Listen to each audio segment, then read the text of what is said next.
These are conditions that have killed. Dozens of men crammed into a small space and not allowed to leave.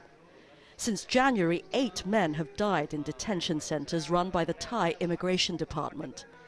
They've done nothing wrong. They're just waiting to find out if they can get refugee status and be settled in a third country. There's no regular medical help provided, but volunteer doctors who are trying to help have been speaking out. I try to say to the governor and also to the high ranking that you must move then urgently, because if they say like that, they will have the contact many diseases. Hundreds of men have escaped in 3 outbreaks from several centres in just the past 10 days. A senior immigration official explained they're just not equipped to deal with so many people for such a long time.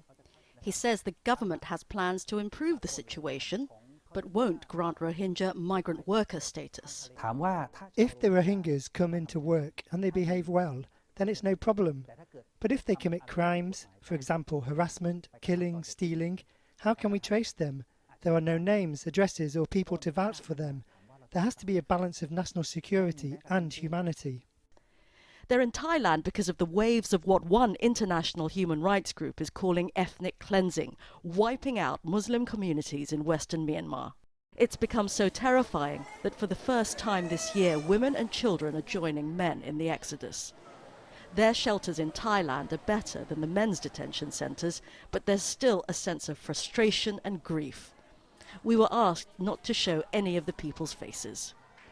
This Rohingya widow, whose son has a serious blood disease, tells us she has no idea what's to become of her. I wish that I would get help from the Thai government and my boy will get help for his treatment. And I don't care where they want to place me, but I will not return back to Burma. International humanitarian agencies pay regular visits under the supervision of immigration police, but there are deeper issues. And this is where some of the luckier Rohingya boat people end up, in a temporary shelter run by the Thai government. But they were only supposed to be here for 5 days, and the staff here say they've actually been here for more like 7 months. Staff tried to provide activities for the children, but it's not enough. Some young children have run away and simply disappeared. This is the first time something like this has happened in Thailand. I think we must share lessons learned and try to strategize for when many more of these people come. We need a concrete response plan. Women and baby. She tells me 60 or so people use this room, and these are all their worldly possessions.